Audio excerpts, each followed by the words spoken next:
Welcome back to another video, guys, here at Wicked Garage. As you can see, we are continuing the flatbed build series. This will be the final welding and sort of toolbox, making of the toolbox. Obviously, you see it's done, but other than that, this will be the last part before we clean up and paint, prime and Raptor line it. But lacing the last video, we discussed adding a toolbox sort of at the last minute, so I sort of jumped off of finishing the underneath and all the other welding and made this box. So as you can see, there's two latches. I sort of modified them so there's a little bit more space, but he has a little space right here, not too big but not small, and then a bigger box for all of his rigging and whatever else he wants to throw down in there. He was happy with it, and I'm happy with it. He does realize that this isn't going to be watertight. And I did originally ask him if he wanted the side toolboxes, which he would only have 3 because he has the fast system, so it would cover the driver's side front part, and we wouldn't be able to put anything there.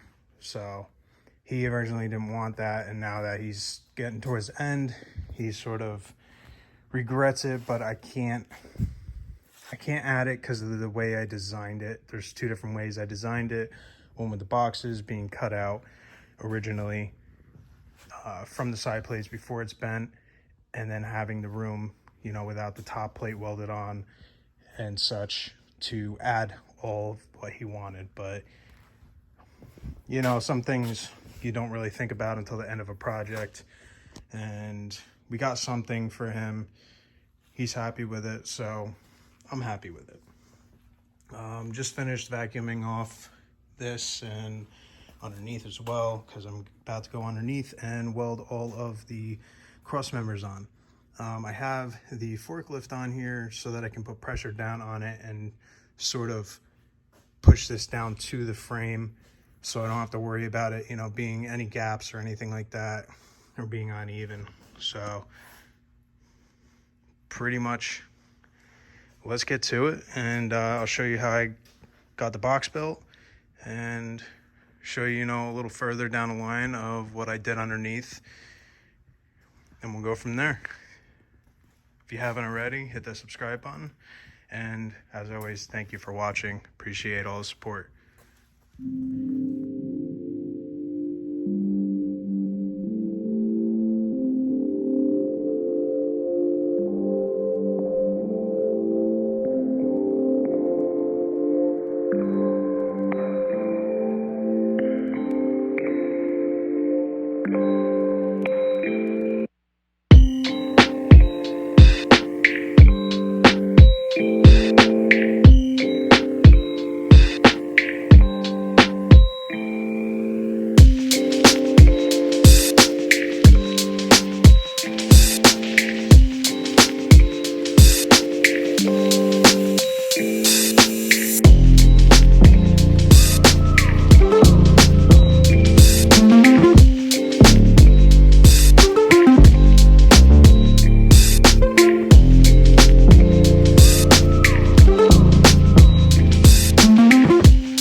All right, guys, we're back at the top. As you can see, we still have some welding to finish up top.